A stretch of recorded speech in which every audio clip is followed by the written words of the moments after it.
السلام عليكم ورحمة الله وبركاته. إن الحمد لله نحمده ونستعينه ونستغفره ونعوذ بالله من شرور أنفسنا وسيئات أعمالنا. من يهده الله فلا مضل له ومن يضلل فلا هادي له. أشهد أن لا إله إلا الله وحده لا شريك له وأشهد أن محمدا عبده ورسوله. اللهم صل على محمد وعلى آله وصحبه ومن والاه. قال الله عز وجل: أعوذ بالله من الشيطان الرجيم. يا أيها الذين آمنوا قوا أنفسكم وأهليكم نارا. يا أيها الناس اتقوا ربكم الذي خلقكم من نفس واحدة وخلق منها زوجها وبث منهما رجالا كثيرا ونساء واتقوا الله الذي تساءلون به والأرحام إن الله كان عليكم رقيبا. فإن أصدق الحديث كتاب الله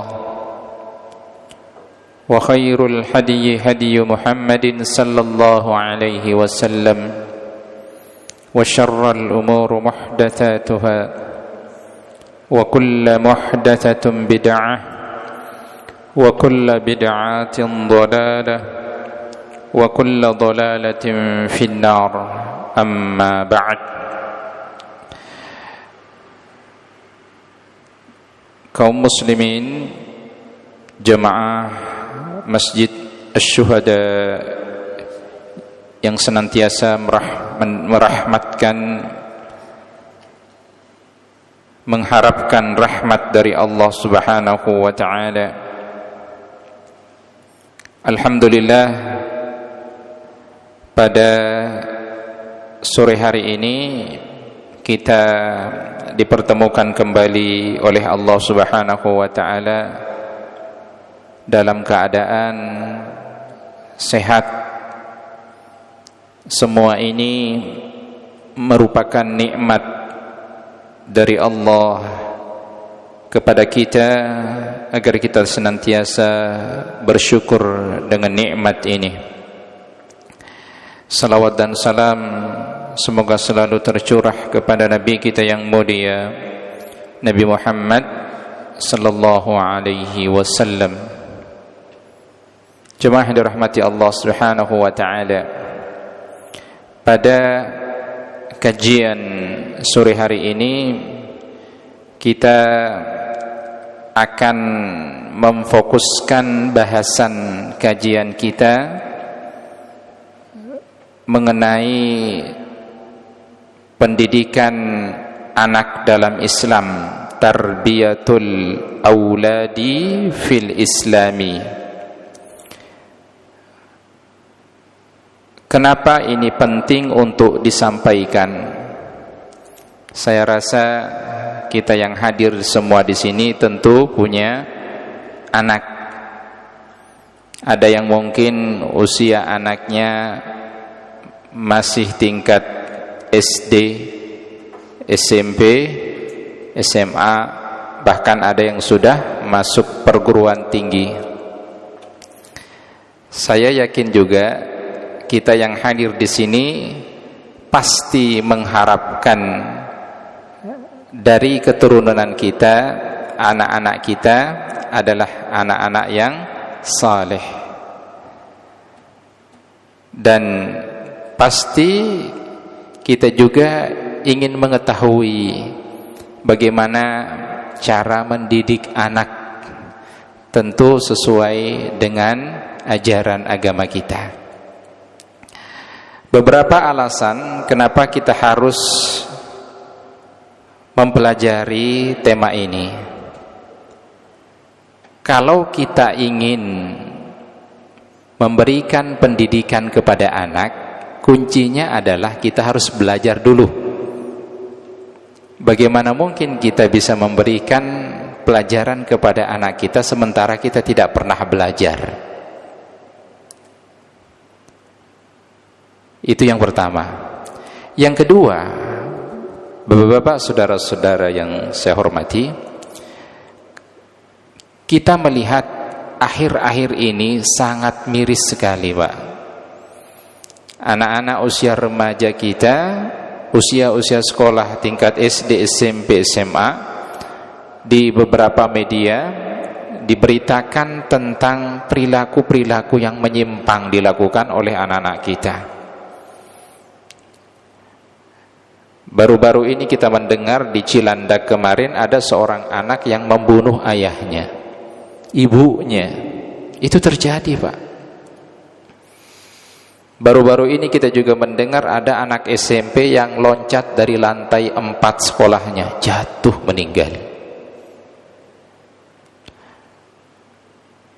Baru-baru ini kita mendengar ada siswi SMP yang menjual dirinya. Banyak, Pak, kalau kita ingin sampaikan kasus-kasus tentang anak-anak kita. Miris kita mendengarnya. Ini yang harus kita waspadai. Jangan sampai kemudian ini menimpa anak kita. Jangan kemudian kita merasa aman bahwa anak saya di pesantren. Anak saya di pesantren tidak akan mungkin kena dampak dari pergaulan remaja. Perlu Bapak ketahui bahwa handphone yang dipegang oleh anak kita ini sebenarnya sumber. Mereka, jangan kita merasa aman kemudian mereka ada di rumah di kamar sendirian. Apalagi kalau sambil megang handphone. Justru disinilah awal di mana mereka mulai kenal dengan orang lain. Awalnya memang mereka teguh, tapi ketika bertemu dengan teman yang tidak baik, maka mereka akan terbawa.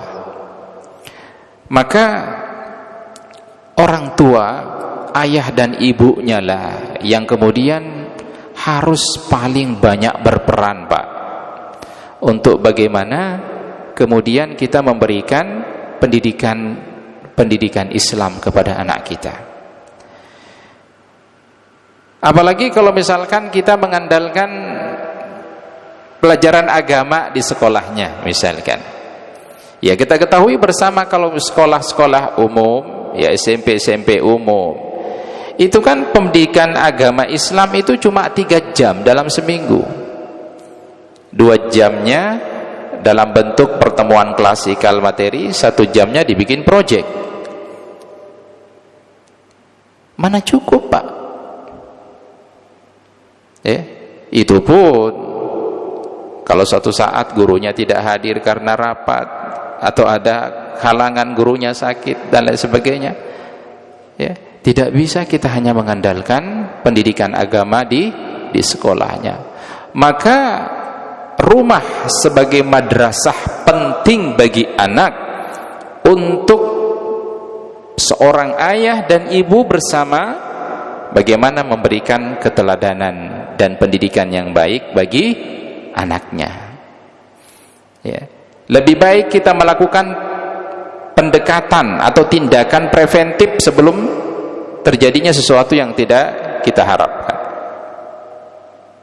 Nah, ini yang akan kita banyak kupas dalam kajian ini, ya, mulai nanti dari bagaimana memilih pasangan, itu ada, sampai kepada pernikahan, sampai kepada hubungan rumah tangga. Nanti kita akan pelajari apa yang akan harus kita lakukan. Jemaah dirahmati Allah Subhanahu wa taala. Nah, ini yang akan menjadi kitab rujukan kita. Biar nanti pembahasan kita terarah, kita pakai satu kitab rujukan, Tarbiyatul Auladi fil Islami. Ya, ini karangan Dr. Abdullah Nasih Ulwan, yaitu pendidikan anak dalam Islam. Nah, ini yang akan kita jadikan rujukan selama pembahasan tentang materi ini, ya. Sebelum kita bahas tentang isi kitab ini, kita harus tahu dulu, Pak. Harus kenalan dulu dengan pengarang kitabnya. Ya, kita harus kenalan dulu dengan pengarang kitabnya. Siapa Dr. Abdullah Nasih Ulwan itu? Beliau lahir di Bandar Hot, Syria pada tahun 1928 Hijriah. Lahirnya di Syria. Ayah beliau Syekh Said Ulwan adalah seorang ulama dan ahli pengobatan tradisional yang disegani di kota Halb atau Syria, tempat kelahiran beliau. Jadi ayahnya juga seorang ulama, ya. Dia memiliki kemampuan ahli pengobatan tradisional, ya, tabib tradisional, ya. Jadi pengobatan ya memakai ramuan-ramuan tradisional, ya. Beliau sudah hafal Al-Quran dan menguasai ilmu bahasa Arab usia 15 tahun, Masya Allah, ya. Memang ciri-ciri seorang ulama itu memang dari usia dini itu sudah kelihatan, ya. Jadi hafal Al-Quran. Beliau pernah belajar dan mengagumi seorang Syekh Ragib At-Tabakhak. Beliau ini adalah seorang ulama hadis yang ada di Syria. Kemudian beliau banyak belajar juga, menjadikan Syekh Ragib ini sebagai mursyid beliau, guru beliau.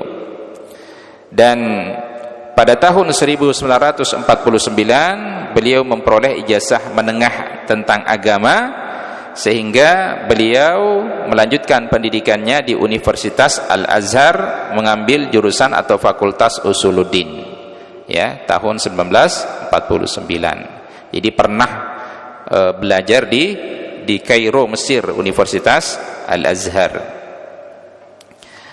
Kemudian setelah itu beliau pada tahun 1982 menyelesaikan S2 beliau di Universitas Al-San, Pakistan, ya. Tesisnya yang berjudul Fiqhud Da'wah wa Da'iyah, ya. Ini lulusan S2-nya mengambil di Pakistan. Nah, saat itu kemudian beliau aktif dakwah kembali ke kampung halamannya di Syria. Jadi beliau mengajak para pemuda-pemuda untuk belajar bersama dengan beliau. Akhirnya mulai terasa perkembangan dakwah Islam di Syria berkat panduan dan bimbingan dari beliau.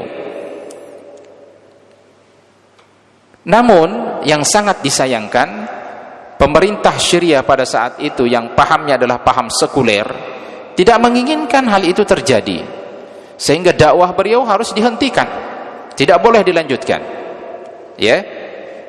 Kemudian setelah beliau diminta untuk menghentikan dakwahnya di Syria, beliau pindah ke Yordania pada tahun 1979, ya. Ini tetangga negara Syria, ya. Nah, kemudian beliau berdakwah di sana, di Yordania. Tahun 1987 beliau pindah ke Jeddah, Arab Saudi, karena beliau ditawari untuk mengajar di Universitas Malik Abdul Aziz, ya. Sehingga pada tahun 1987 beliau meninggal di Jeddah, ya. Beliau meninggalnya di Jeddah pada tahun 1987, ya. Tepatnya pada 29 Agustus 1987 di Rumah Sakit Universitas Malik Abdul Aziz dalam usia 59 tahun. Jenazah beliau kemudian dibawa ke Masjidil Haram, disalatkan di sana dan dimakamkan di kota suci. Nah, ini sepintas perkenalan dengan beliau, ya, pengarang buku ini.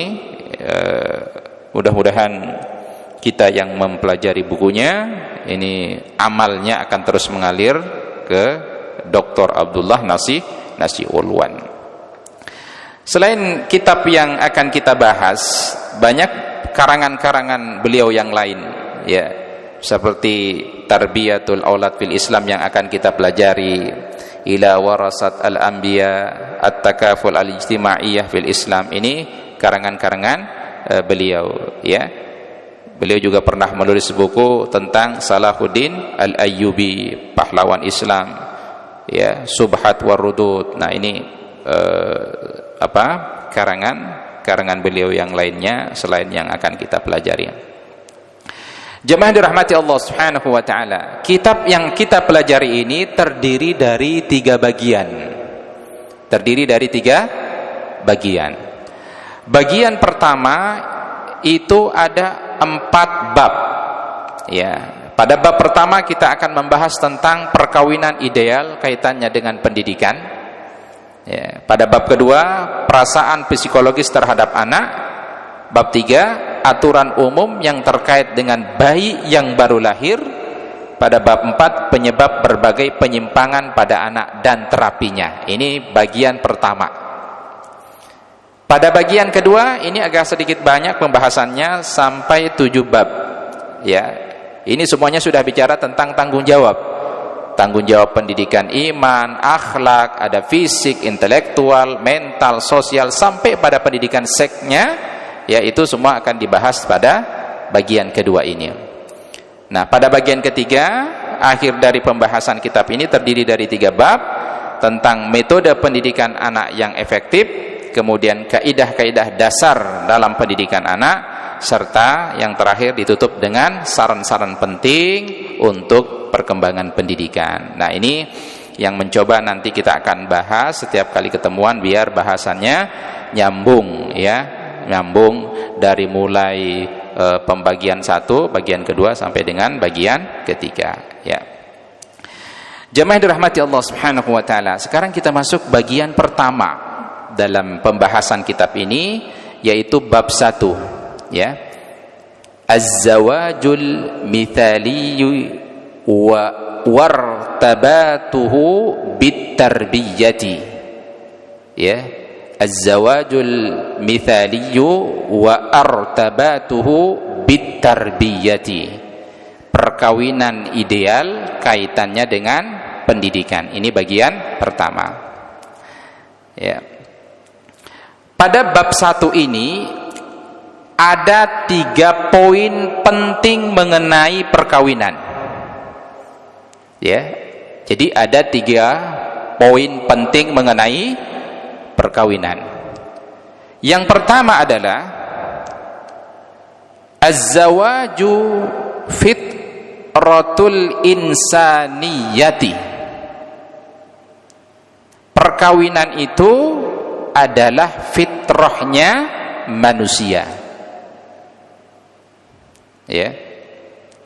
Yang kedua, az-zawaju maslahatil ijtimaiyati. Perkawinan itu adalah kepentingan sosial. Dan yang ketiga, az-zawajul intiqai wa ikhtiyari. Perkawinan itu adalah menyeleksi dan memilih. Nah, ya. Nah, ini penting sekali nih bagi yang belum nikah, bahas ini. Yang sudah nikah juga enggak. Kalau mau nikah lagi ya penting juga. Ya. Jadi ini cocok untuk yang belum dan sudah nikah. Ya. Jadi harusnya ini disampaikan kepada juga yang belum menikah, ya. Sekali lagi, pada poin tentang perkawinan ini ada 3 hal yang nanti kita akan bahas ke depan. Yang tadi ya, perkawinan adalah fitrah manusia, perkawinan adalah kepentingan sosial, dan perkawinan adalah menyeleksi dan memilih. Kita masuk pada yang pertama adalah az-zawaju fitratil insaniyah. Perkawinan itu adalah fitrah manusia. Kalau kita bicara tentang fitrah, apa itu fitrah, Pak? Ya. Fitrah itu adalah din, agama. Ya. Agama. Suci. Kullu mauludin yuladu 'alal fitrah. Setiap anak yang dilahirkan itu dalam keadaan beragama, sudah Islam. Fa abawahu yuhawwidanihi au yumassiranihi au yumajjisanihi. Bapaknya lah yang menjadikan ia Yahudi, Nasrani dan Majusi. Jadi semua anak yang lahir itu hakikatnya dalam keadaan fitrah, beragama Islam, agama tauhid. Ya karena dia lahir dari bapaknya yang kafir, ya jadi kafir dia. Ya, meskipun ada sebagian kemudian mendapatkan petunjuk sehingga dia kembali kepada fitrahnya. Syariat Islam menolak keras praktik ruhbaniyah, kerahiban atau tidak menikah. Jadi Islam ini menolak keras kalau ada di antara pemeluknya yang tidak mau menikah. Rugi, Pak, kalau nggak mau nikah. Ya. Kenapa disebut kerahiban? Karena rahib yang kita kenal, mereka adalah orang-orang yang memfokuskan diri mereka untuk ibadah dan tidak memikirkan dunia serta tidak mau menikah. Makanya Islam itu menolak istilah kerahiban atau disebut dengan ruhbaniyah. Kenapa enggak nikah? Saya mau fokus ibadah. Ini salah. Ya. Di mana Rasulullah sallallahu alaihi wasallam bersabda dari Sa'ad bin Abi Waqqas radhiyallahu an, "Innallaha abdalana birruhbaniyah." Sesungguhnya Allah Ta'ala mengganti kerahiban, tidak mau menikah, al-hanifiyatis samhah, dengan hanifiyah samhah yang lurus. Artinya lurus di sini adalah sesuai dengan petunjuk Allah dan Rasulnya dan toleran. Yeah. Jadi tidak hanya fokus tentang ibadah, melainkan cakupan agama ini adalah universal, menyeluruh. Jadi agama kita ini mencakup segala aspek kehidupan manusia, dari manusia bangun tidur sampai tidur kembali itu diatur oleh agama. Ada perspektif yang memang dikendalikan secara utuh oleh kita, ada perspektif yang memang kita harus ikuti, dan ada perspektif yang memang tidak boleh diada-adakan dalam agama. Contohnya yang bisa kita kendalikan tentang apa, Pak? Perkara dunia. Kata Rasulullah apa? Antum a'lamu bi umuri dunyakum. Kalian yang lebih tahu tentang urusan dunia kalian. Bapak mau nyiptain mobil kayak gimana, yaitu urusan Bapak. Nggak ada bid'ah dalam mobil, karena itu urusan dunia. Nabi pakai onta, harusnya kita juga pakai onta. Bukan begitu konsep bid'ah. Bid'ah itu kaitannya dengan perkara agama. Ustadznya bid'ah itu, kenapa pakai mic ceramahnya? Ini makanya belajar, ya. Kecuali kalau ustadznya lagi sholat sambil ceramah, itu bid'ah namanya, ya. Jadi Allah sudah mengganti kerahiban itu dengan sikap lurus dan toleran. Di dalam hadis lain Rasulullah sallallahu alaihi wasallam bersabda, "Man kana musiran li ayyankiha thumma lam yankih falaysa minni."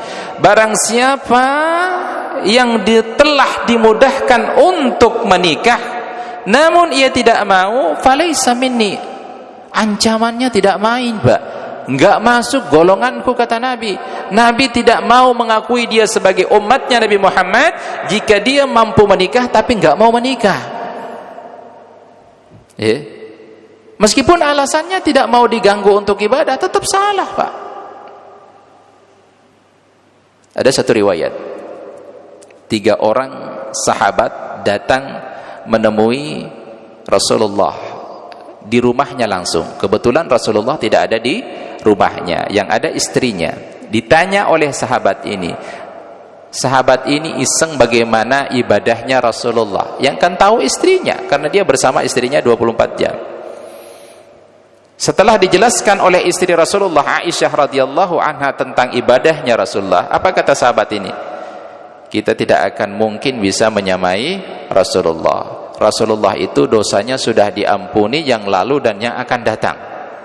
Kata sahabat yang satu mengatakan, mulai saat ini saya tidak akan tidur. Saya tidak akan tidur. Saya akan ibadah semalam suntuk. Yang satu mengatakan lagi, mulai saat ini saya tidak akan makan. Saya akan berpuasa terus menerus. Yang satu mengatakan lagi, mulai saat ini saya tidak akan menikah karena saya tidak mau diganggu untuk ibadah kepada Allah. Ketika Rasulullah SAW mendengar perkataan mereka, kemudian Rasul mengatakan kepada 3 orang ini, siapa di antara kalian yang lebih takut kepada Allah dibandingkan saya?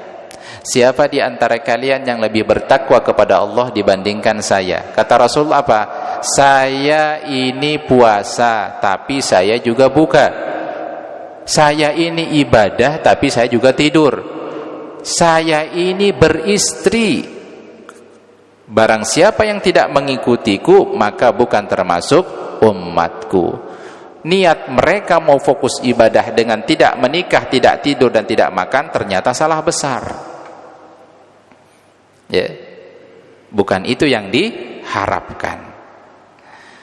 Nah, ini yang pertama adalah perkawinan merupakan fitrahnya manusia.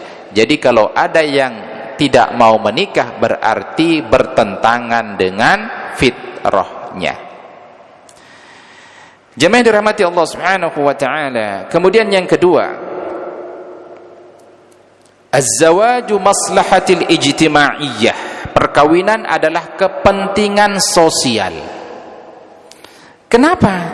Apa kaitannya orang yang menikah dengan kepentingan sosial? Dengan kehidupan sosial? Kaitannya apa?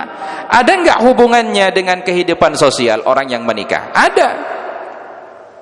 Yang pertama adalah orang yang menikah itu dia menjaga kelestarian perkembangan keturunan manusia. Ya. Karena Nabi Shallallahu Alaihi Wasallam bangga dengan umatnya yang banyak. Maka dengan pernikahan itulah agar perkembangan keturunan manusia itu bertambah.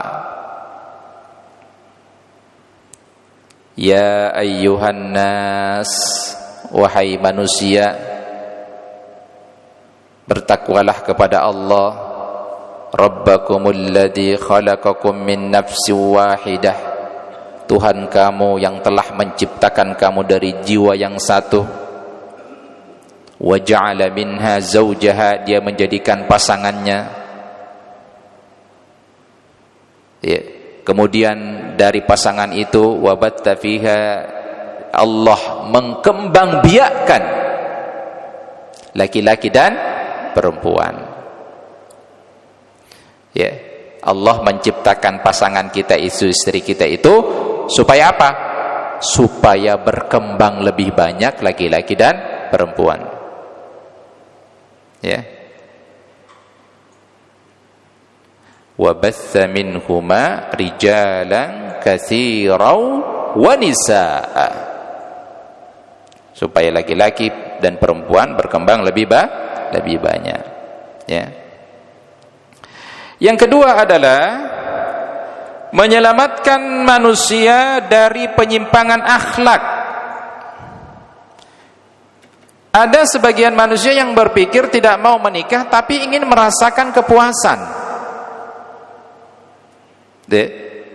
Tidak mau menikah tapi ingin merasakan kepuasan hubungan layaknya suami istri.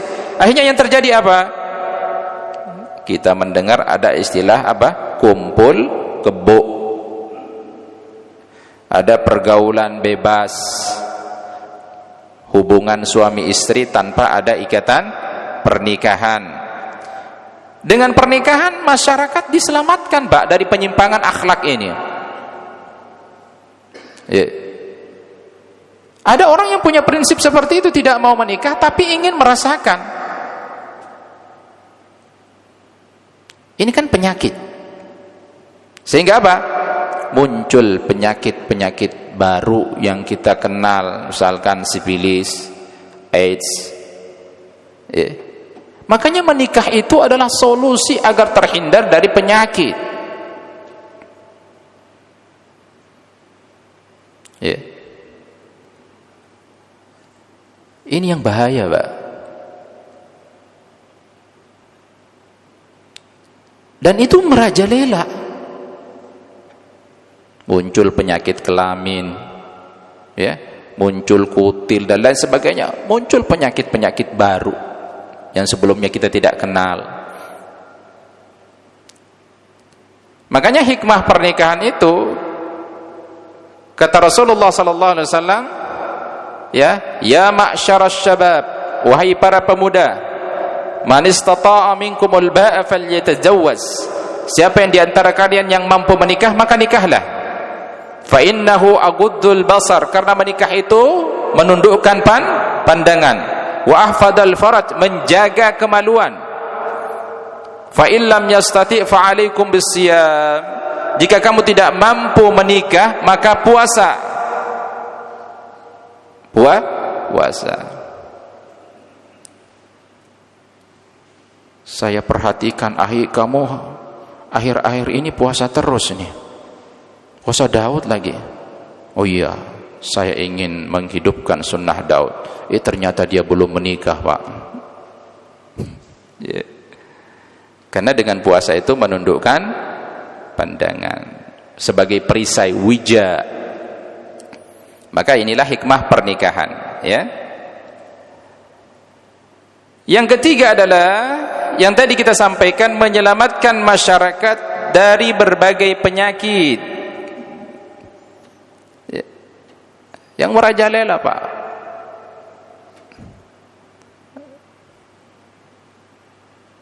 Kasus-kasus remaja kita saat sekarang ini, Pak, sudah sangat memprihatinkan. Naudzubillah min dzalik. Kalau kita ceritakan tentang kasus-kasus pelajar hubungan bebas, pergaulan bebas, Pak, ya. Mudah-mudahan kita terhindar dari hal demikian. Kemudian kepentingan sosial selanjutnya, orang yang menikah itu adalah menenangkan jiwa. Ya. Wa min ayatihi an khalaqalakum min anfusikum azwajan litaskunu ilaiha, agar kamu tentram, tenang bersamanya. Kalau ada orang yang menikah kemudian tidak tenang, tidak tentram, itu ada sesuatu yang keliru dari pernikahannya. Karena tujuan pernikahan itu adalah litaskunu ilaiha wa ja'ala bainakum mawaddatan wa rahmah, agar terjalin kasih dan sayang. Ya. Mungkin usia pernikahan kita sudah 30 tahun, 20 tahun. Coba dievaluasi lagi. Kalau misalkan kita tidak merasakan ketenangan, kenyamanan dalam pernikahan ini, ada yang keliru berarti. Ya. Mungkin sayanya, atau istri saya, atau kedua-duanya. Ya.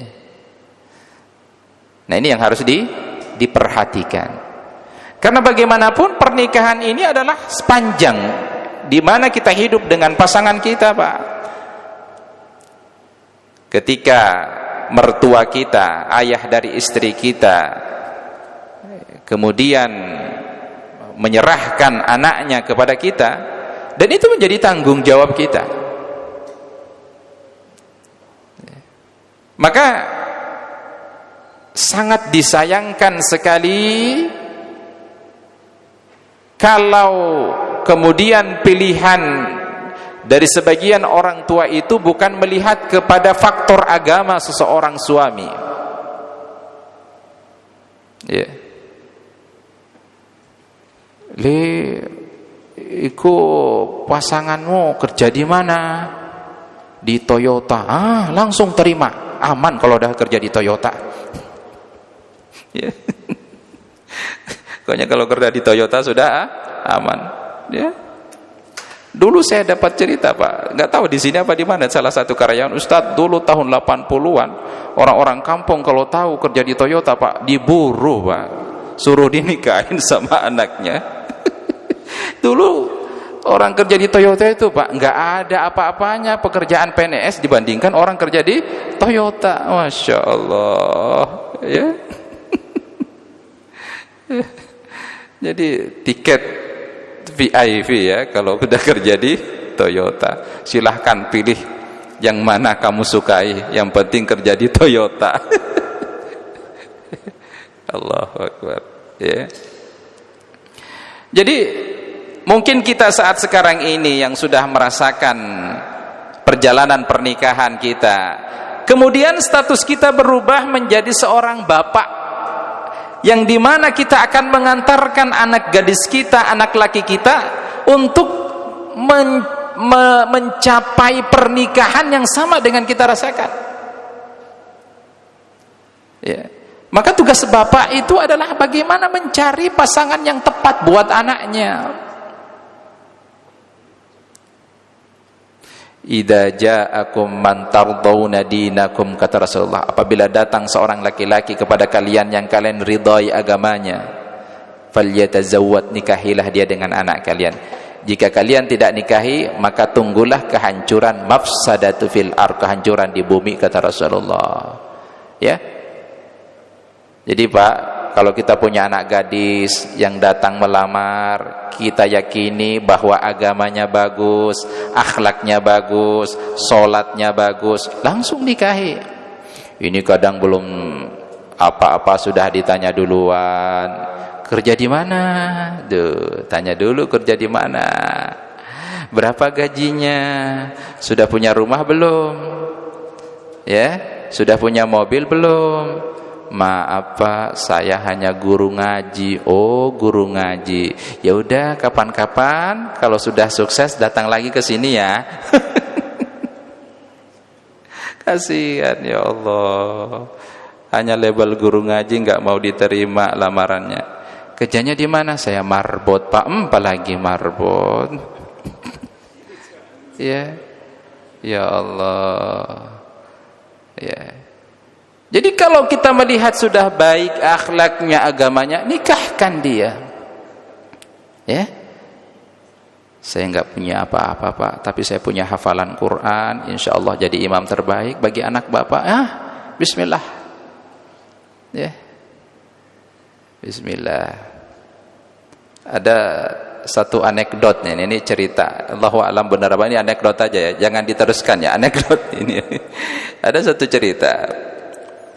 Pak Kiai ingin menikahkan anaknya, ya, di pesantren gitu ya, ingin menikahkan anaknya.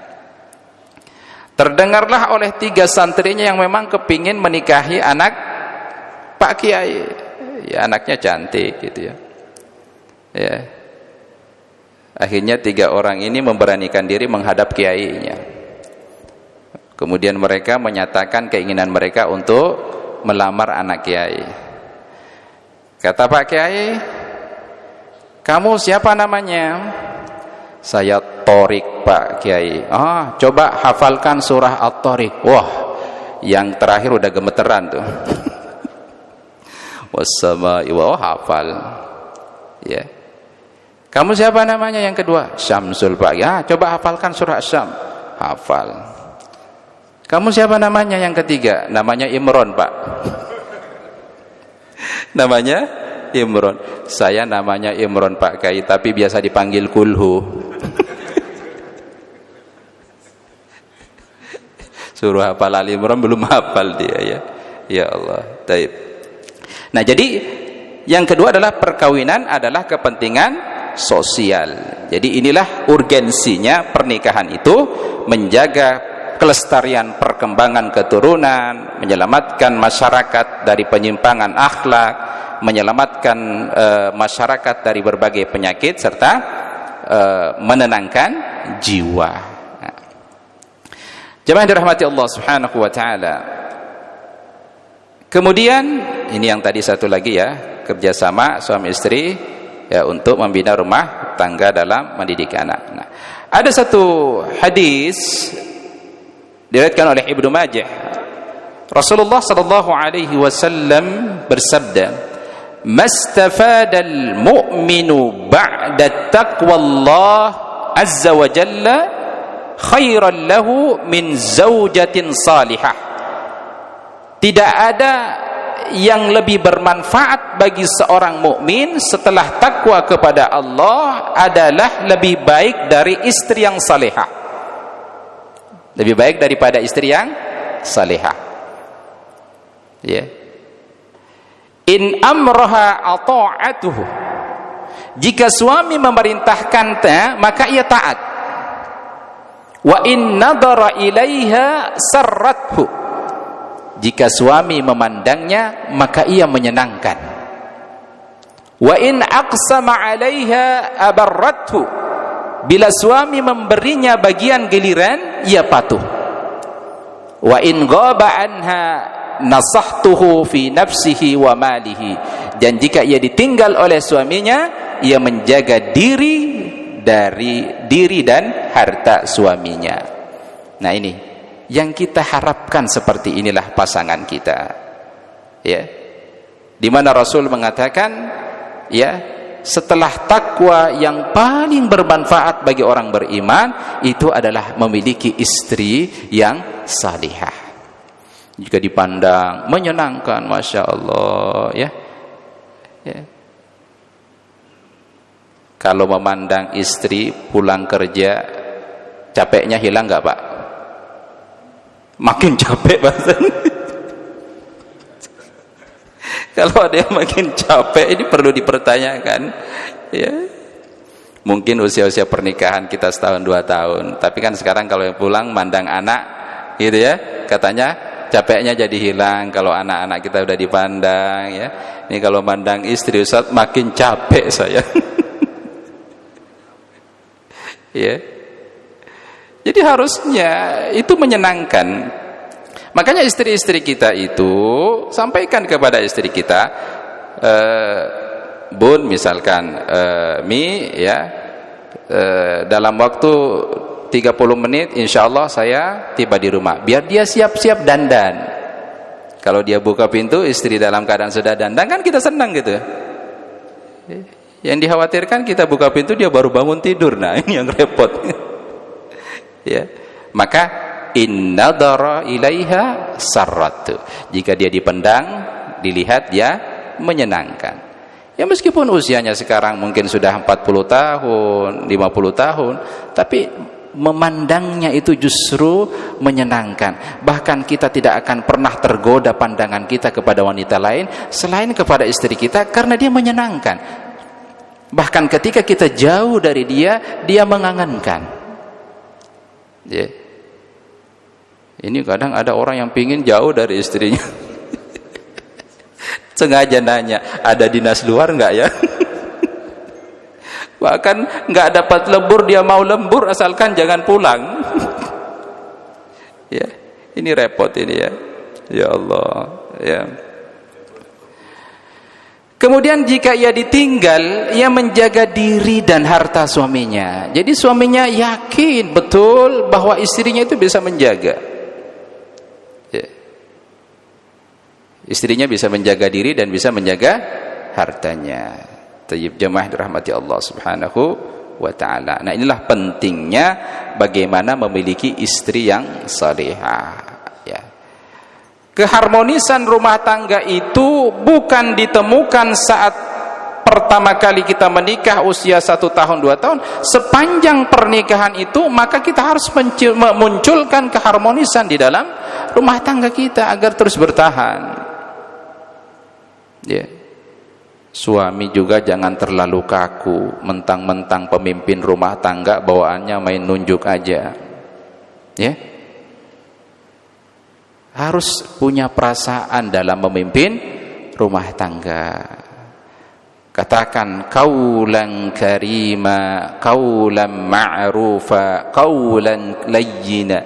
Perkataan yang lemah lembut, jangan membentak istri apalagi di depan anak-anak. Ya, hindari Pak. Hindari kita kemudian cekcok ya sampai mengeluarkan kata-kata keras kemudian disaksikan oleh anak kita. Hindari hal demikian. Ya. Jemaah dirahmati Allah Subhanahu wa taala.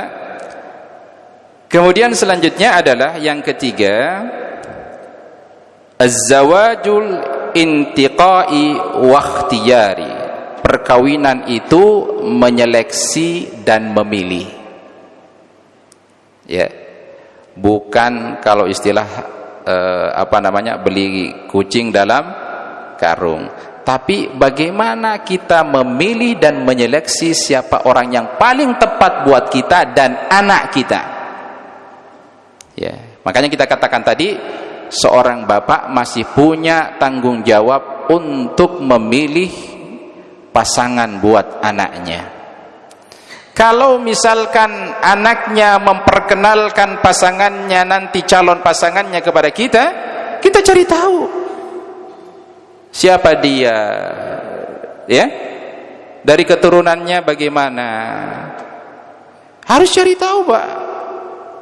Karena yang sangat disayangkan adalah anak perempuan yang salihah di tengah keluarganya, yang tidak pernah keluar rumah, yang terjaga auratnya, yang terjaga pandangannya, karena sebab memilih suami yang salah, akhirnya terjebak pada perbuatan-perbuatan yang haram.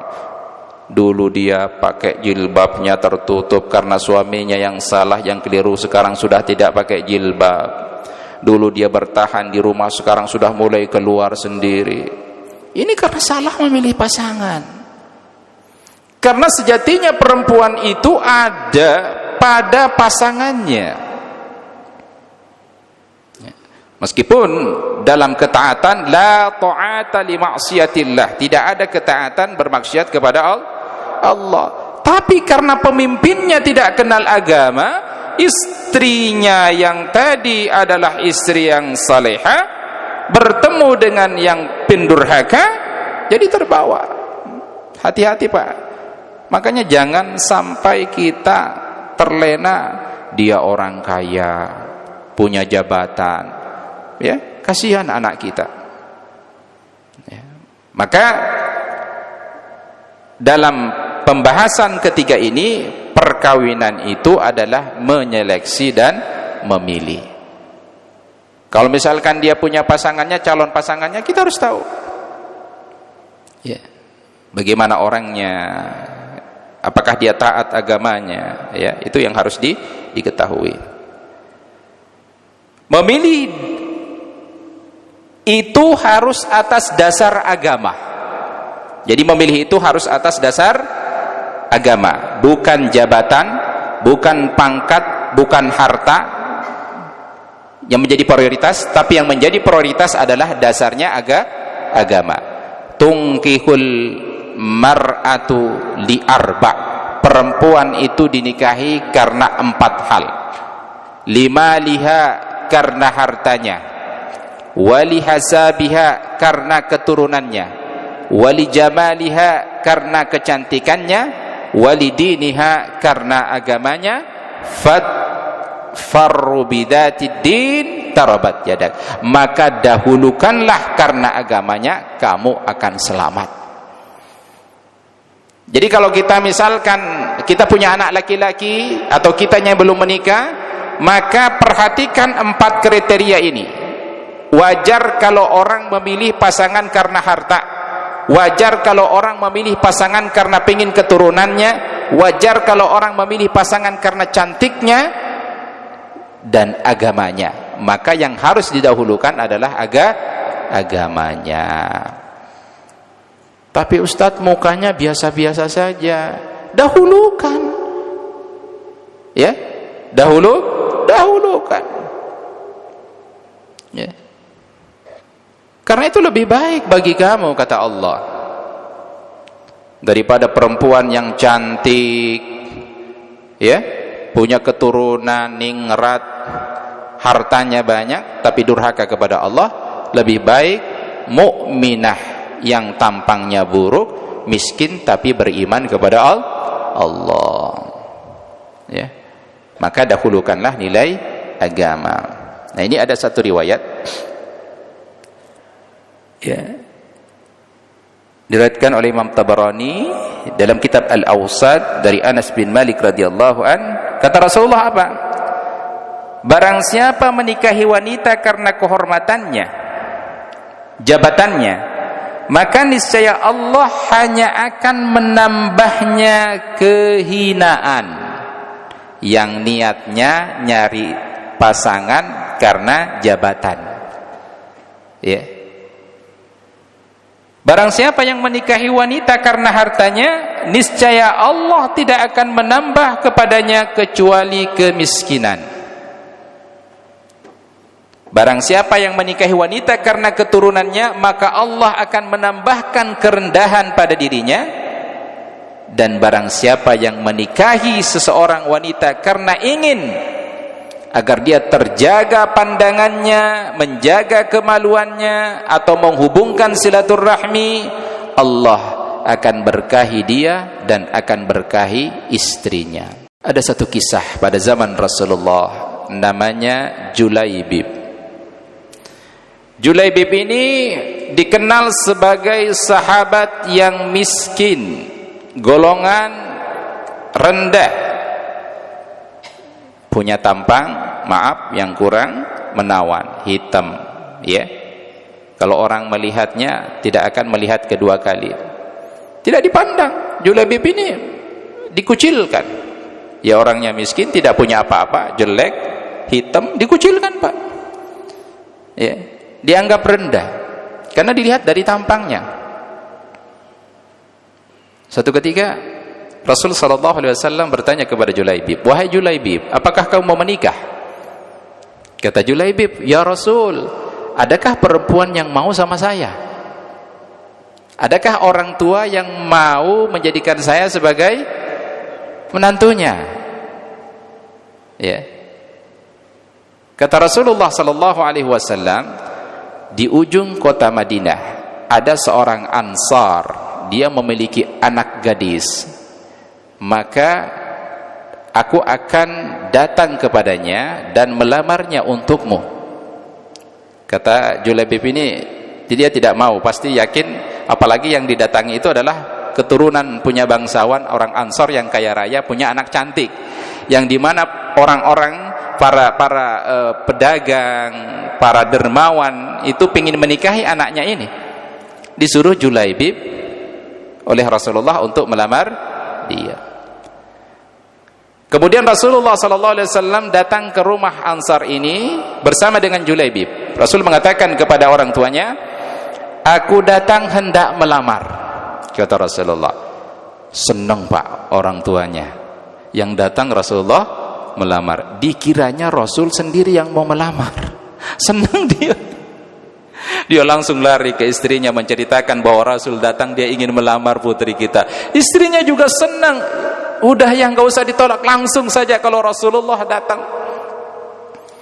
Tapi kata Rasulullah, bukan untuk saya. Wah, langsung kecewa.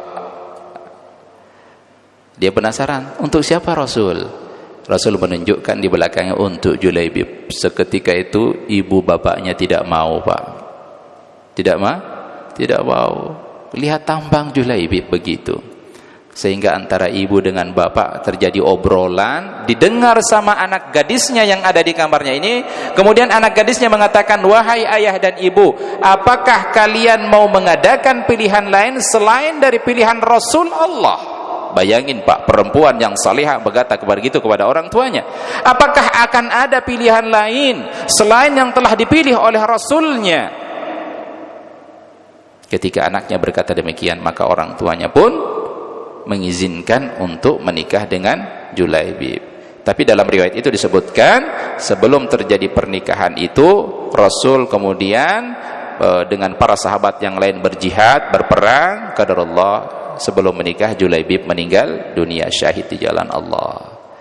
Ya, ini sebuah pilihan, karena yang memilih ada Rasul, dan orang beriman tidak akan ada pilihan lain ketika Rasulullah sallallahu alaihi wasallam telah memilih perkara tersebut. Maka bagaimana saat sekarang ini kita memilih pasangan buat kita dan anak kita nanti? Maka landasannya adalah Rasulullah. Banyak sekali hadis-hadis bercerita tentang bagaimana kriteria pasangan yang baik buat anak kita sebagai orang tua yang nanti kelak menikahkan anaknya. Ya, hati-hati Pak. Ya, hati-hati. Kita sekali lagi diharamkan menikahi wanita pria atau wanita pria musyrik. Haram hukumnya. Ya.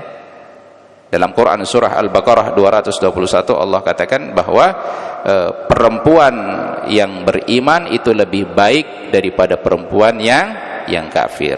Meskipun walau a'jabatkum, meskipun dia menakjubkan buat kamu. Ya. Taib jamaah dirahmati Allah, kita break terlebih dahulu, insyaallah nanti kita lanjutkan ba'da salat maghrib. Taib, mari kita lanjutkan kajian kita pada sore hari ini. Tadi kita sudah masuk pada bagian ketiga mengenai az-zawajul intiqai wa ikhtiyari, bahwa hakikatnya perkawinan itu adalah memilih dan menyeleksi, ya, dengan pilihan yang diajarkan oleh Nabi kita yang mulia Nabi Muhammad sallallahu alaihi wasallam. Pilihan itu jemaah dirahmati Allah Subhanahu wa taala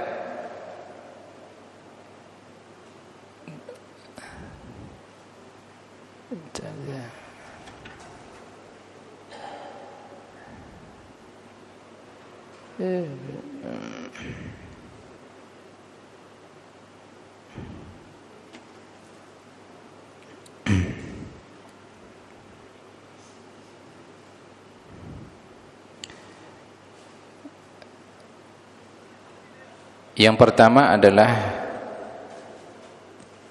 memilih atas dasar keturunan dan kemuliaan.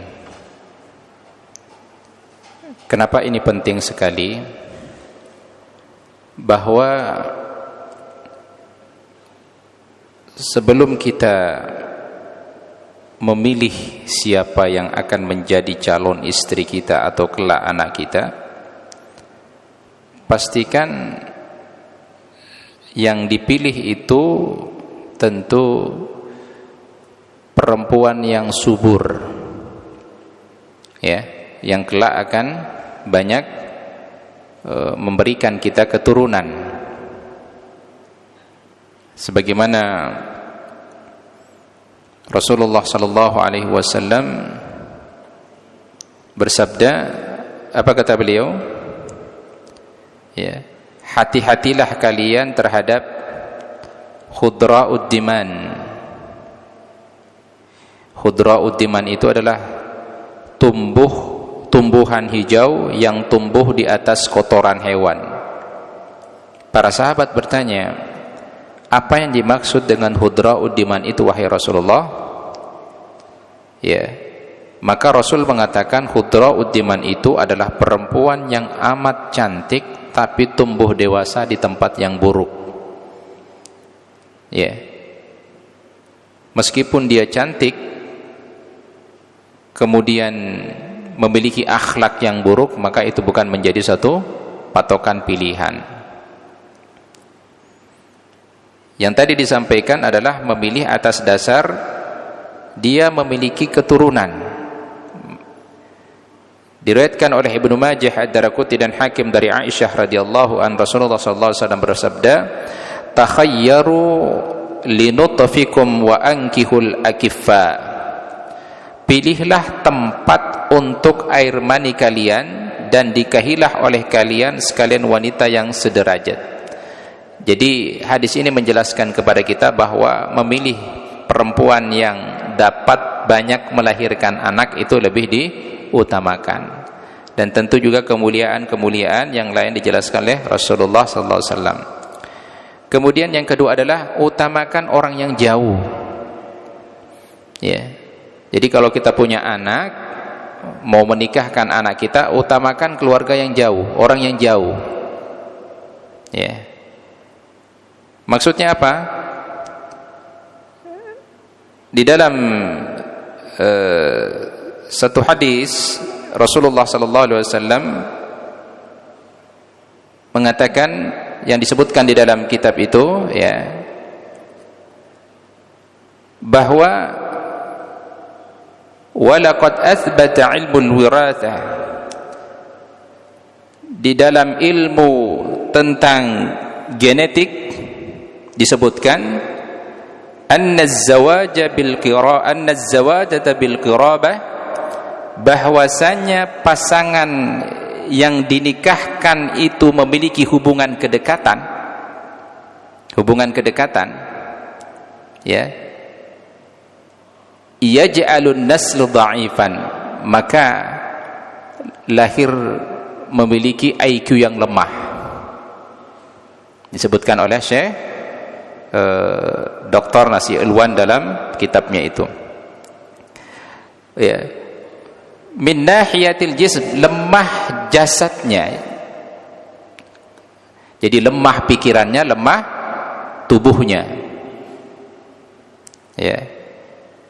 Dan kalau kita lihat ya Bapak Ibu saudara-saudara, orang yang menikah, ada satu kejadian, saudara kandung dinikahinya, ya anaknya begitu, anaknya tumbuh dengan tidak normal, memiliki keterbelakangan mental, autis, kebanyakannya begitu. Maka dalam hal pernikahan ini kita diminta mengutamakan orang yang jauh, ya, di pilihannya begitu. Nah, ya, ini mengutamakan gadis perawan, ya. Ada satu riwayat dari Aisyah, kemudian bertanya kepada Rasulullah, "Wahai Rasulullah, apa pendapatmu jika engkau turun pada sebuah lembah yang di sana terdapat sebuah pohon yang sebagian daunnya telah dimakan hewan dan sebuah pohon lagi yang masih utuh?" Kata Aisyah, "Di pohon manakah engkau akan mengembalakan untamu?" Maka beliau menjawab, "Pada pohon yang belum digunakan untuk mengembala." Lalu Aisyah berkata, "Akulah pohon itu." Ya, jadi anak-anak kita kelak yang sudah layak untuk menikah, ya, maka utamakan memilih gadis perawan, ya. Tapi di satu kondisi tertentu, ya boleh menikahi janda lebih baik daripada gadis. Ini ada satu riwayat dari Jabir. Ketika Jabir ini kembali dari pertempuran Dzatur Riqa, kemudian Jabir ditanya, "Apakah kamu mau nikah lagi?" Jabir berkata, "Benar ya Rasulullah." Beliau bertanya, dengan janda atau gadis? Kemudian ia menjawab, dengan janda. Kata Jabir. Beliau berkata, mengapa tidak dengan gadis saja? Ya, sehingga kamu bisa romantis dengannya, sehingga bisa bercanda dengannya dia dapat bermain denganmu, ya. Maka Jabir menjawab, wahai Rasulullah, ayahku tewas pada pertempuran Uhud. Ia meninggalkan 7 orang anak perempuan, maka kunikahi seorang wanita untuk mengurus dan merawat saudaraku. Beliau berkata, kamu benar insya Allah. Jadi memang dalam kondisi tertentu maka dianjurkan, ya. Kemudian menikahi wanita yang subur, ya, wanita yang subur, di mana Rasulullah sallallahu alaihi wasallam bersabda, tazawwadul waludul wadudu fa inni mukatsiru bikumul umam. Nikahilah wanita yang walud, subur rahimnya dan penyinta, karena aku kelak berbanyak-banyakan kepada umat-umat lain dengan kalian. Nah, maka di sini kita dianjurkan, memang dianjurkan untuk memiliki banyak anak, ya. Ya kecuali memang udah qadarullah, memang tidak bisa melahirkan lagi, ya itu udah takdir dari Allah Subhanahu wa ta'ala. Kemudian Nabi menganjurkan untuk tidak menikahi wanita yang mandul meskipun sangat cantik. Nah ini, ya, mandul meskipun yang sangat cantik, dengan alasan tadi tidak bisa memberikan keturunan. Nah, Imam Abu Dawud dan Nasai meriwayatkan bahwa Makil bin Yasan mengatakan, seorang menemui Nabi dan berkata pada beliau, wahai Rasulullah, aku ingin menikahi wanita memiliki keturunan yang baik, punya kedudukan harta, namun mandul. Apa boleh aku menikahinya? Beliau pun melarangnya. Kemudian orang itu datang untuk kedua kalinya dan berkata yang sama kepada beliau, tetapi beliau tetap melarangnya. Jemaah yang dirahmati Allah Subhanahu wa ta'ala. Nah, ini terkait dengan pilihan, ya. Tentu kita berharap kita yang punya anak gadis, ya, jangan sampai mereka jatuh pada pilihan yang salah, ya. Jangan sampai mereka jatuh pada pilihan yang salah. Karena dari sinilah awal mula, kemudian kita ingin menjadikan anak-anak kita menjadi anak yang saleh dan salihah. Kenapa kita awali dengan pra pernikahan ini? Karena ini ada landasannya. Jadi untuk menjadikan anak itu menjadi anak yang saleh dan salihah, kemudian kita menanamkan pendidikan nilai-nilai Islam dalam keluarga kita, itu memang diawali, bagusnya diawali dengan pranikah.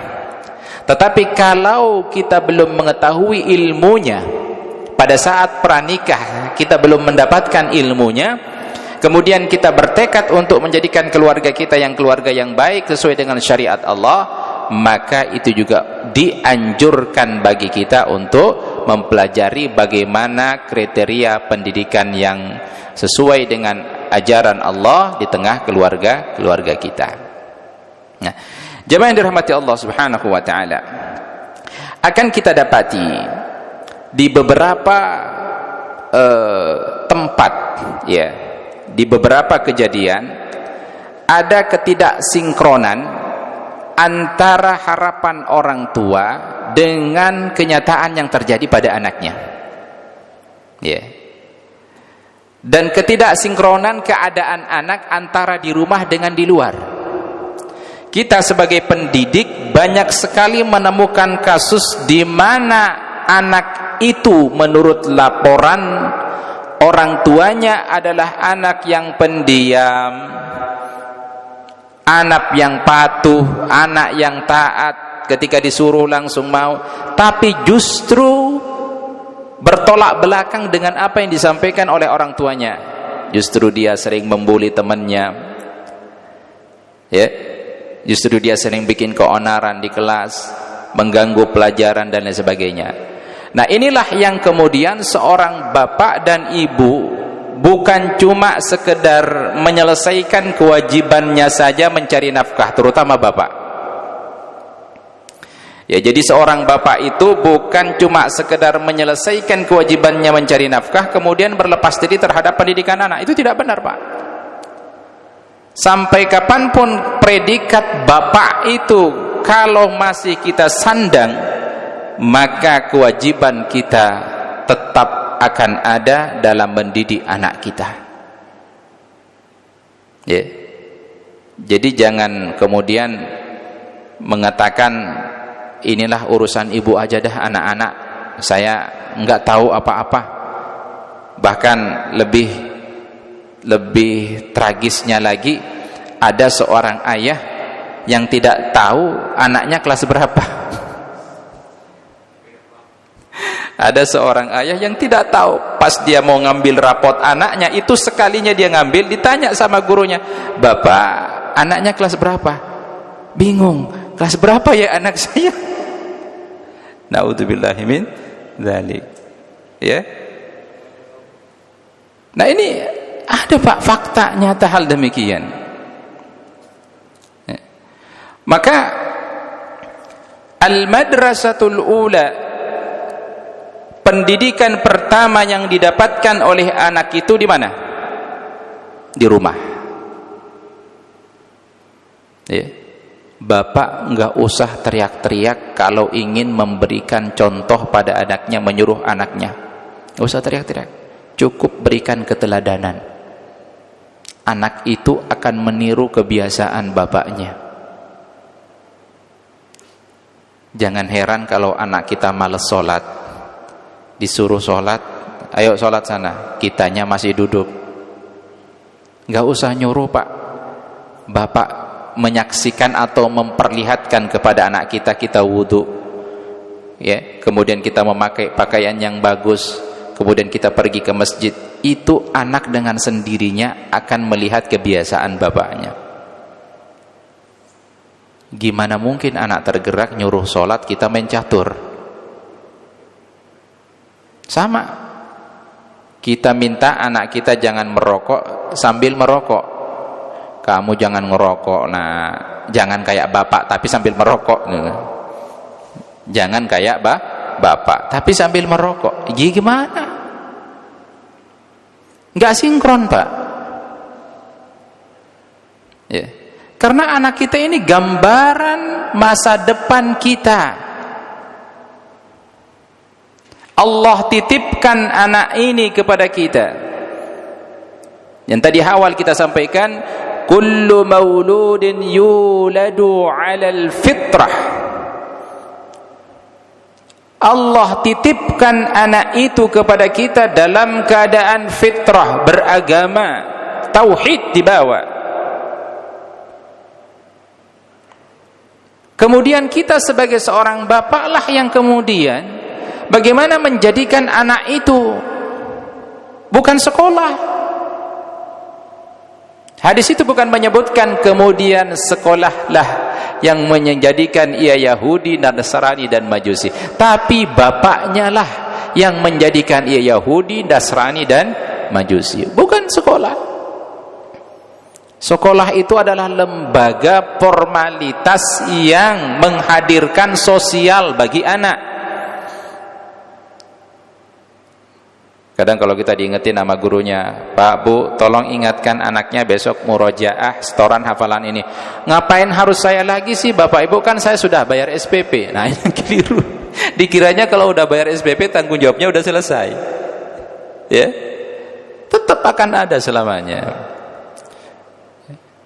Ya. Jemaah yang dirahmati Allah Subhanahu wa taala. Dan kita tidak menafikan juga bahwa perkembangan zaman teknologi saat sekarang ini mempengaruhi pola pikir anak dan orang tua. Kecerdasan emosional yang dirasakan oleh anak saat sekarang ini tergantung pada apa yang paling mempengaruhi dirinya.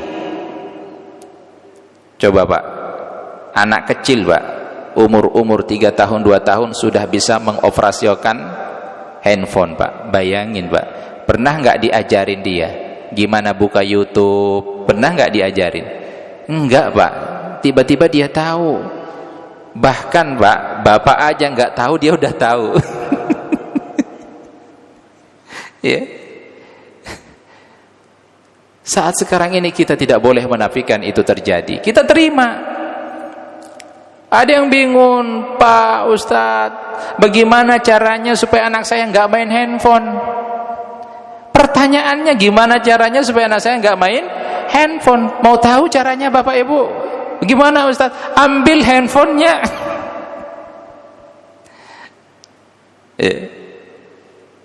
Siapa yang beliin dia handphone?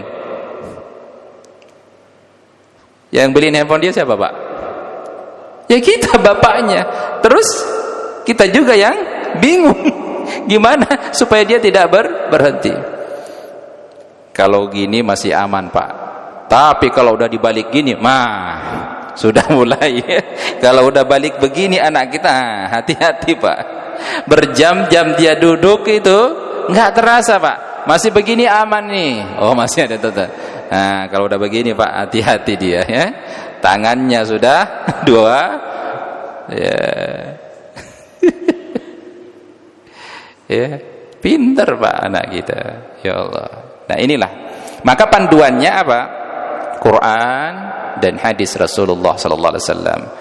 Allah jadikan surah Luqman sebagai salah satu surah Al-Qur'an supaya kita bisa mengambil pelajaran. Wa idz qala Luqmanu libnihi wa huwa ya'idhuhu ya bunayya la tusyrik billah. Dan ingatlah ketika Luqman berkata kepada anaknya saat ia memberikan pelajaran kepada anaknya. Pelajaran pertama yang ditanamkan oleh Luqman adalah ya bunayya la tusyrik billah. Wahai anakku, janganlah menyekutukan Allah. Ini pondasi awal yang harus betul-betul anak kita sudah khatam dan tamat tentang ketauhidan. Ya. Bagaimanapun kita menanamkan ketauhidan kepadanya sementara tontonannya, ya, tontonannya apa, Pak?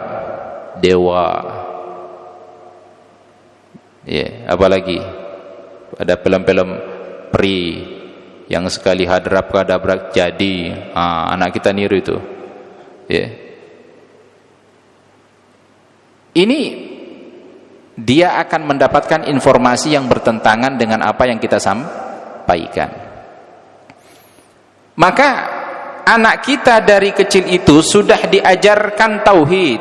La tusyrik billah innasyirka la dzulmun azim. Sampaikan, berikan pelajaran kepada anak kita bahwa kesyirikan itu adalah kezaliman yang besar. Sampaikan kepada dia bagaimana bentuk-bentuk kesyirikan itu, syirik akbar, syirik asgar, yang kecil, yang besar, sampaikan kepadanya agar dia terhindar. Dari kecil dia sudah pemahaman kuat tentang tauhid kepada Allah. Ini harus sudah jelas. Jemaah dirahmati Allah Subhanahu wa taala.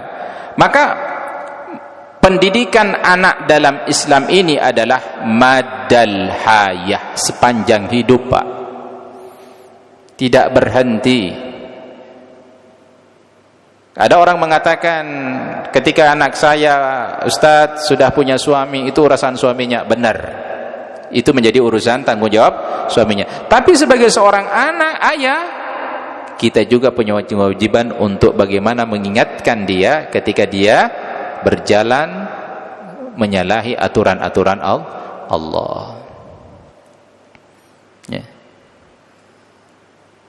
Kan kita di sini ya mungkin sudah punya anak yang paling dewasa, udah kuliah, nggak terasa kan Pak perkembangannya. Ya, Ustadz, anak saya ini baru SD, ya Allah, sudah SMP, sudah SMA, sekarang udah mau kuliah, bentar lagi nikah, ninggalin kita, nikah, ninggalin kita. Itulah kehidupan, dan itu juga yang dirasakan oleh orang tua kita. Ya. Kehidupan itu akan terus berputar.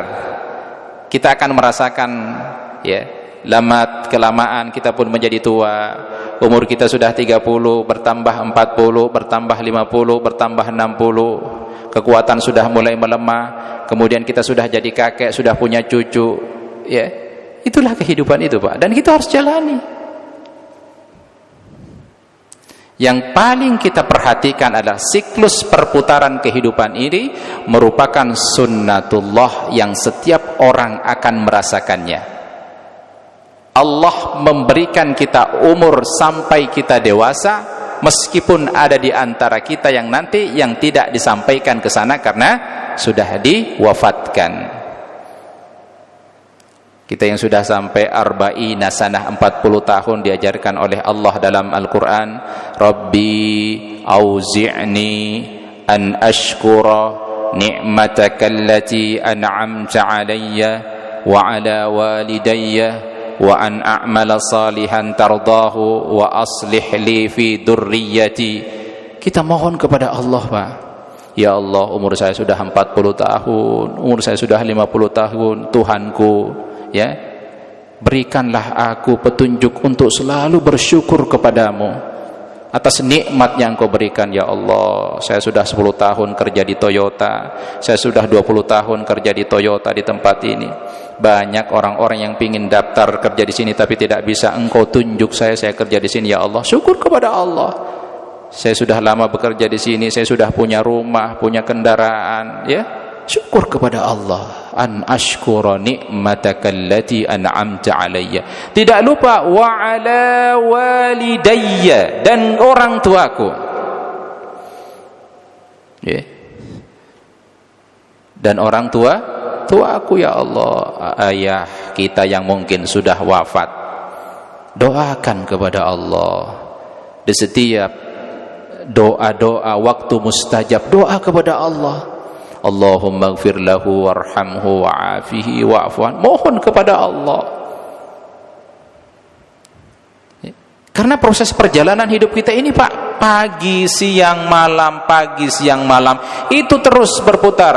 Wasyamsu tajri limustaqarrin laha. Matahari itu akan berputar sesuai dengan peredarannya. Ya. Di waktu sore dia terbenam, di waktu pagi dia terbit. Begitulah terusnya sampai keadaan yang kita tidak bisa sangka-sangka, kemudian matahari itu terbit dari arah barat. Ya. Ustaz, kenapa sih waktu ini terasa cepat sekarang? Perasaan kemarin baru hari Kamis, sekarang hari Kamis lagi, besok Jumat. Alhamdulillah, Pak, kalau kita merasakan itu. Alhamdulillah kalau kita merasakan itu. Banyak di antara saudara kita tidak merasakan. Itu artinya ada nilai keimanan di dalam diri kita. Kita tahu betul bahwa kehidupan ini terus berputar. Dunia ini semakin tua. Angkatan pertama kita mungkin kerja tahun sekian masuk, coba perhatikan siapa yang masih ada, siapa yang sudah meninggal dunia. Biasanya kita punya angkatan masuk tahun 80-an, angkatan masuk 90-an. Ya. Coba, Pak, siapa yang sudah mendahului kita? Pernah nggak kita berpikir bahwa ini saya akan meninggalkan anak-anak saya, apa yang perlu saya siapkan? Rasulullah sallallahu alaihi wasallam tidak meninggalkan warisan harta. Para ahli sejarah sepakat tidak ada satupun dari badan Rasulullah, pakaiannya Rasulullah yang tertinggal. Akan sekarang jadi bisnis rambutnya Rasulullah. Ya Allah, rambutnya Rasulullah. Sampai dicium-cium bajunya Rasulullah. Ini tidak ada, Pak. Dusta.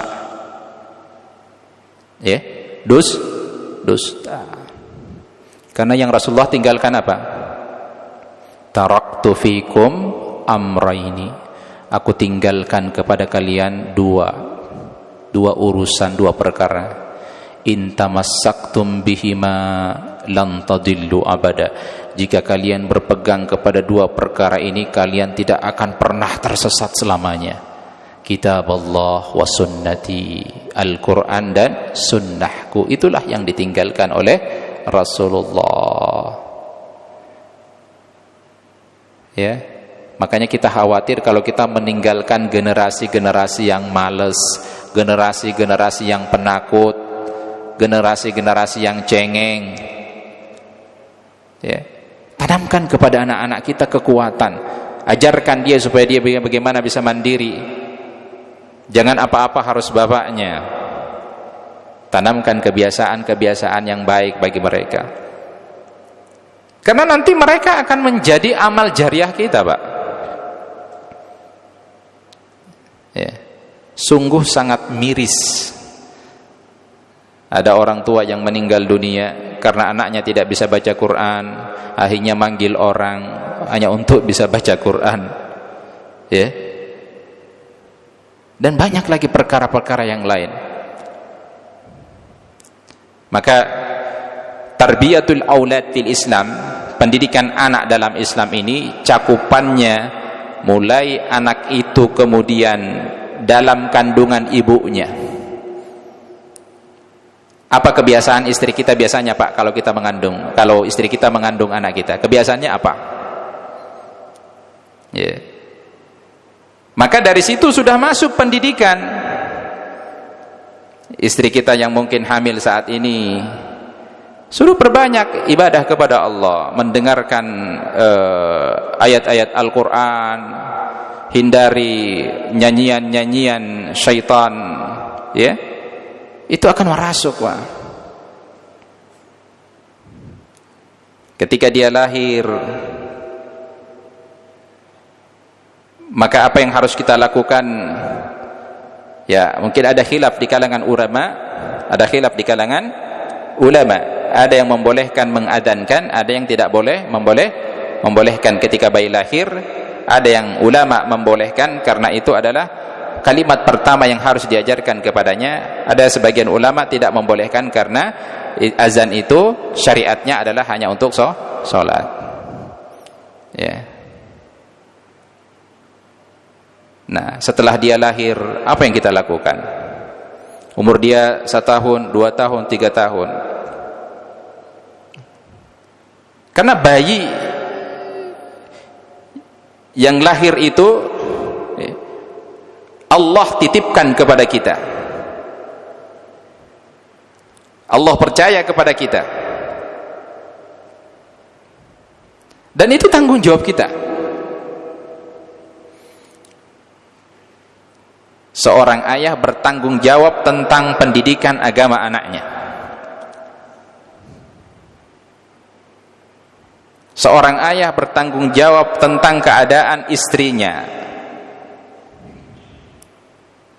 Seorang ayah menjadi pemimpin keluarga bertanggung jawab terhadap dirinya sendiri dan keluarganya agar tidak masuk dalam api neraka. Ya ayyuhalladzina amanu qu anfusakum wa ahlikum nara. Jelas ayatnya. Dalam ayat itu Allah Subhanahu wa taala pertama kali menyebutkan siapa? Diri kamu, bapak dulu. Makanya bapak itu harus paham pendidikan agama agar nanti dia mengajarkan anaknya pendidikan agama supaya tidak masuk neraka. Kita yang pernah naik pesawat, Pak, naik pesawat, pasti ketika pertama kali yang dilakukan pramugaranya apa? Pasti mempraktikkan bagaimana dalam keadaan darurat pesawat, pakai baju pelampung, ya. Nah, itu kan udah biasa dilakukan. Tapi itu menjadi kebiasaan agar kita paham. Dia ngajarkan ketika kita pakai masker oksigen, siapa dulu yang harus pakai? Bapaknya dulu, baru anaknya. Maka seorang bapak dulu yang kemudian harus belajar jaga diri dari api neraka. Bapak tahu bagaimana hal-hal yang dilarang oleh Allah, apa saja yang diperintahkan oleh Allah, apalagi kalau tahu ayatnya, ya, barulah kita menyampaikan kepada anak kita. Nah, bagaimana kita mau menyampaikan kepada anak kita sementara kita tidak paham? Dan belajar itu tidak harus di bangku sekolah. Ini kita udah belajar. Di mana ada kajian, di situ kita belajar. Untuk bagaimana? Niatnya adalah supaya keluarga saya bisa selamatkan diri saya dan keluarga saya dari api neraka. Maka potret kepribadian Rasulullah sallallahu alaihi wasallam menjadi satu model utuh, baik kedudukannya sebagai seorang ayah, baik kedudukannya sebagai seorang nabi, dan baik kedudukannya sebagai seorang pemimpin negara. Rasulullah adalah manusia yang lengkap untuk kita jadikan sebagai contoh teladan. Ya. Jemaah yang dirahmati Allah Subhanahu wa taala. Nah, inilah yang kemudian harus kita perhatikan ketika kemudian memilih pasangan, ya. Terutama bagi kita yang sudah punya anak, yang sudah menikah, pantas menikah, harus betul-betul diperhatikan sifat memilih pasangan ini, karena ini nanti juga kaitannya dengan keturunan kita. Kita berharap punya keturunan yang saleh, berharap punya keturunan yang dekat kepada Allah Subhanahu wa taala. Tentu langkah-langkah yang diajarkan oleh Nabi kepada kita memang harus kita perhatikan. Baik, jemaah dirahmati Allah, barangkali ada yang ingin disampaikan atau ditambahkan atau ditanyakan dari apa yang tadi kita bahas seputar pendidikan anak dalam Islam. Kami persilahkan. Abang dari anak. Silakan Pak. Yang anak ingin sampaikan atau ditanyakan, mungkin minta penjelasannya tambahan sedikit. Di sini di kajian ini lebih menyoroti seorang laki-laki mencari pasangannya, berarti perempuan. Bagaimana ketika kita sebagai orang tua, kita kan punya anak-anak perempuan, untuk bisa mencarikan pasangan buat anak perempuan kita. Kan kalau laki-laki memang mudah ya pergaulannya, katanya kalau laki-laki itu langkahnya panjang, langkahnya jauh, kemana saja aja tidak masalah, misalnya dia sapar nggak masalah. Kalau perempuan itu kan sedikit eksklusif lah gitu ya Ustaz. Apa mungkin bagaimana mencarikan jodoh anak perempuan atau perempuan itu sendiri? Apa Ustaz? Jazakallahu khair. Tadi pembahasan kita memang lebih banyak kepada laki-laki dalam memilih pasangan, ya.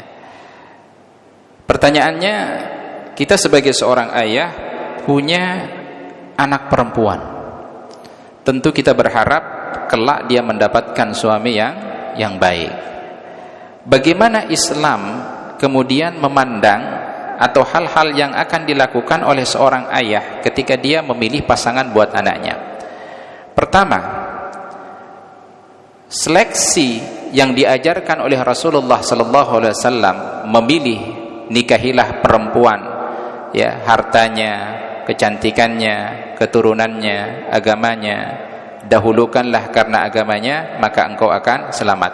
Ini adalah kedudukannya sama ketika perempuan harus memilih laki-laki. Saat perempuan seorang ayah kemudian ingin memilihkan pasangan buat anaknya, perhatikan ada unsur keinginan dalam 4 hal ini. Siapa sih yang gak ingin punya menantu yang ganteng? Pastilah ya. Siapa sih yang gak ingin punya menantu yang keturunan baik-baik? Siapa sih yang tidak ingin punya menantu yang kaya? Ya Pak ya. Ini unsur manusiawi, wajar orang memilih ingin seperti itu. Dan kata Rasulullah sallallahu alaihi wasallam, jika yang didahulukan oleh seorang ayah itu karena faktor agama untuk memilih pasangan anaknya, maka dia telah menyelamatkan anaknya. Rasulullah sallallahu alaihi wasallam bersabda, kata Rasulullah sallallahu alaihi wasallam, ya, idza ja'akumur rajulu, apabila datang seorang laki-laki untuk melamar anak gadismu, ya, wa yardakum an dinihi, dan engkau ridho tahu tentang agamanya dan akhlaknya, maka nikahilah dia. Ya. Jadi Rasul sallallahu alaihi wasallam mengatakan kepada kita, jika kita tahu seorang laki-laki itu baik agamanya, baik akhlaknya, maka kita harus menikahkan dia kepada anak kita. Tetapi bagaimana kita bisa mengetahui kalau dia itu baik akhlaknya? Bagaimana kita bisa mengetahui kalau dia itu baik agamanya? Tentu tidak hanya sekali kita akan melihat. Mungkin kita butuh orang lain untuk melakukan observasi terhadap anak itu seperti apa, dalam kesehariannya seperti apa. Karena ketika ada seseorang yang menghadap kepada Umar bin Khattab untuk memberikan kesaksian tentang orang itu baik apa tidak, Umar berkata kepadanya, "Ata'rifu hadar rajul?" Apakah engkau mengenal laki-laki ini? Orang itu mengatakan, "Na'am, iya saya mengenalnya." "Hal anta jaruhu alladhi ya'rifu madkhalahu wa makhrajahu?" Kata Umar, "Apakah engkau tetangganya yang tahu dia keluar masuk rumahnya seperti apa?" Orang itu mengatakan, "La, tidak." Kemudian Umar mengatakan lagi, "Hal sahibatuhu fis safari alladhi ta'ribuhi makarimul akhlaq?" Apakah engkau pernah melakukan safar perjalanan bersama dia dan engkau tahu keutamaan akhlaknya? Orang itu mengatakan apa? La, tidak. Kemudian Umar mengatakan lagi, "Hal 'amilatuhu bidinarin wa dirhami alladhi ya'rifu fihi war-rajul?" Apakah engkau pernah melakukan transaksi dengannya sehingga engkau tahu bagaimana pemahamannya tentang dinar dan dirham? Orang itu mengatakan apa? La, tidak. Kemudian Umar menyuruh orang itu pergi karena dia tidak tahu siapa sebenarnya orang itu. Maka untuk mengetahui seorang itu, kita perlu orang yang lebih dekat kepada dia. Biasanya orang itu akan diketahui karakternya ketika lama bersama dengan dia, safar bersama, ya, bertetangga, ya, punya hubungan relasi kerja. Ini kan kita tahu nih, ya. Antum tahu Pak Turki seperti apa? Karena kita lihat kesehariannya dia dikerjain di tempat kerja ini. Atau ketika kita bermuamalah, melakukan transaksi jual beli. Nah, itu akan diketahui bagaimana karakter akhlaknya ketika dia bertransaksi jual beli. Nah, seperti itulah kita memilih pasangan buat anak kita. Fattarrat bidatid, dahulukanlah agamanya, dahulukanlah akhlaknya. Insyaallah kita bisa menyelamatkan anak kita. Ya, Allahu a'lam bishawab. Ya. Assalamualaikum warahmatullahi wabarakatuh. Assalamualaikum warahmatullahi wabarakatuh. Mengenai hukum mahram Ustaz di keluarga, di sebuah keluarga.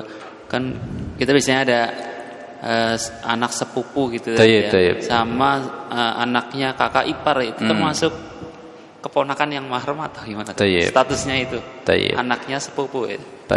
Mahram. Ya. Jadi yang termaksud mahram di sini, antum dengan sepupu antum itu bukan mahram, apalagi dengan anaknya. Boleh kalau kita menikahi sepupu kita? Boleh. Ya. Yang termasuk mahram itu siapa? Dari kita. Bapak, ibu kita. Ya. Saudara ibu kita. Itu mahram kita. Bibi itu mahram kita. Saudara perempuan kita itu mahram kita. Ponakan perempuan kita itu mahram kita. Ya. Jadi siapa? Ibu, saudara perempuan ibu, saudara perempuan kita, ponakan berarti anak saudara kita yang perempuan itu adalah mahram kita. Nah, sekarang perempuan. Ya, kita punya anak perempuan. Siapa mahramnya? Kita. Ayahnya. Saudara ayahnya. Ya. Saudara ayahnya. Berarti saudara kita itu mahramnya anak perempuan kita.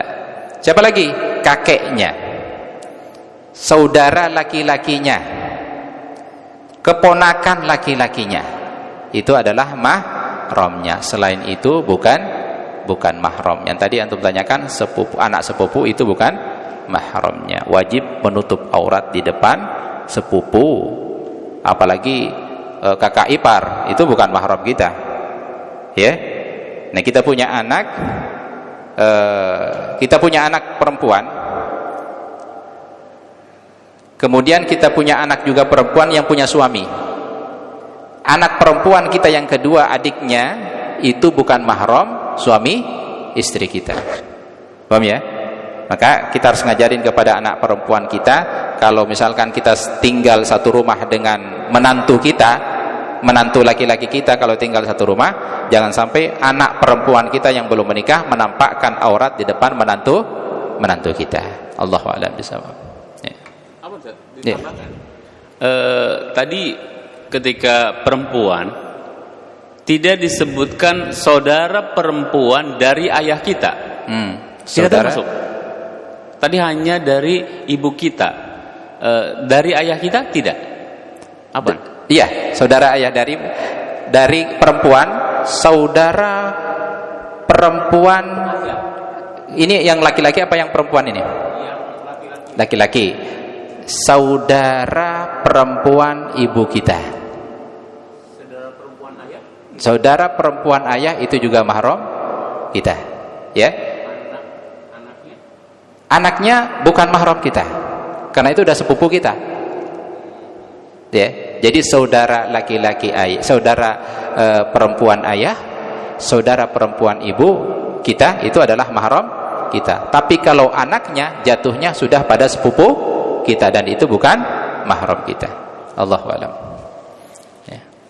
Thayyib.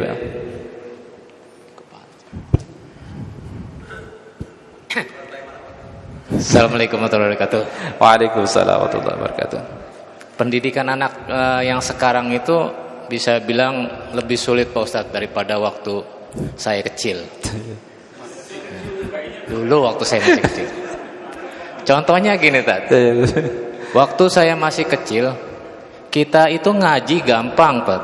Contohnya setiap masjid pasti ada pengajian setiap maghrib. Tapi yang sekarang, pendidikan anak itu pertama, kalau kita punya anak 3 atau anak 2 maupun lebih dari 2, itu karakternya akan berbeda-beda, Tat.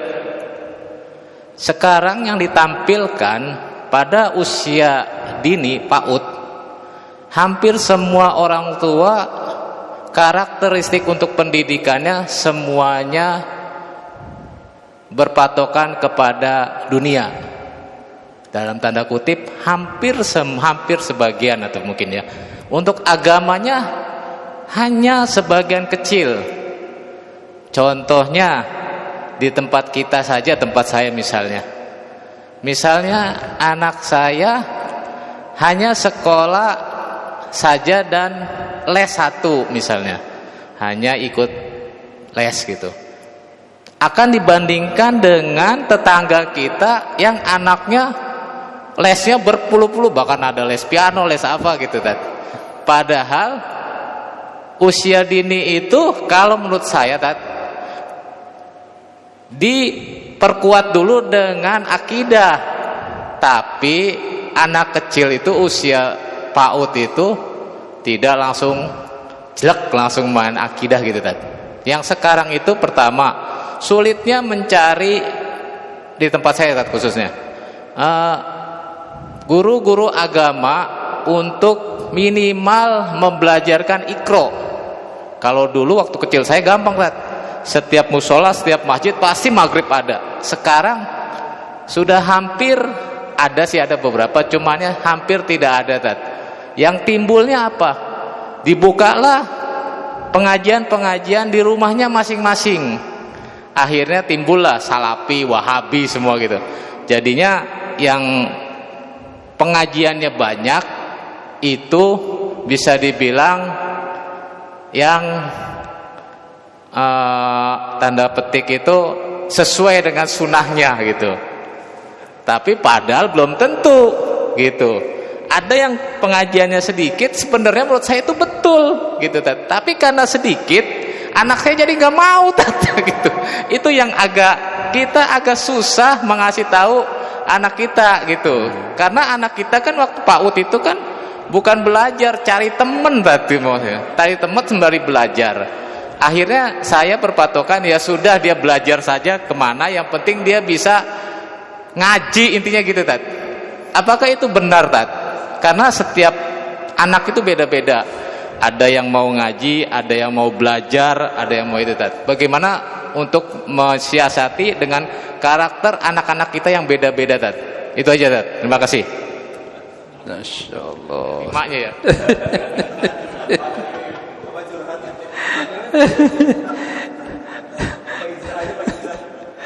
Tayyib. Pertama, pendidikan anak usia dini. Sebenarnya Islam sudah lama mengenal istilah pendidikan anak usia dini. Yang tadi kita sampaikan kisah Luqman, ya, yang memberikan keteladanan kepada anaknya, itu usia dini. Kalau kesulitan mencari pendidikan anak usia dini, memang kita tidak akan menemukan guru yang tepat mengajarkan pendidikan anak usia dini. Siapa yang guru tepat? Bapak ibunya.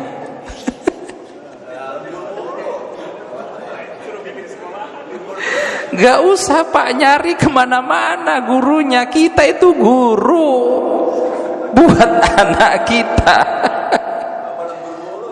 Lembur.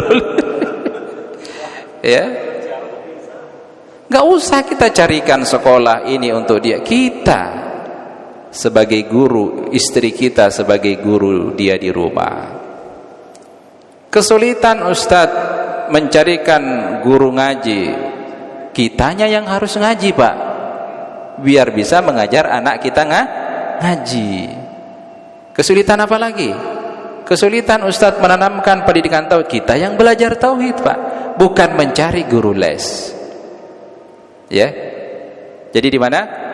Al-ummu madrasatul ula li auladiha. Ibu itu adalah sekolah pertama bagi anak-anaknya. Ya. Jadi tidak usah repot Pak, gak usah bingung. Kalau bapak kemudian bingung gimana ngajarin anak pendidikan usia dini, bapak yang sendiri jadi gurunya. Belajar, Ustadz bisa nggak saya ngajarin anak saya otomotif? Kalau itu keahlian, ya silahkan ajarkan Pak. Ya, kan ada tahapan-tahapannya kan. Usia anak, belajar sambil bermain, usia dini ya. Jadi juga jangan langsung masuk materi yang mendalam sehingga anak itu bingung. Ajarkan anak kita sesuai dengan kemampuannya, ya, gitu Pak. Kalau memang betul-betul butuh guru ngaji untuk anak, telepon saya Pak. Telepon saya akan datangkan guru ngaji ke rumah Bapak insyaallah. Allahu a'lam bishawab. Cukup ya? Baik jemaah yang dirahmati Allah Subhanahu wa taala, kita tutup kajian kita dengan baca doa kafaratul majlis. Subhanakallahumma bihamdik asyhadu an la ilaha illa anta astaghfiruka wa atubu ilaik. Assalamualaikum warahmatullahi wabarakatuh.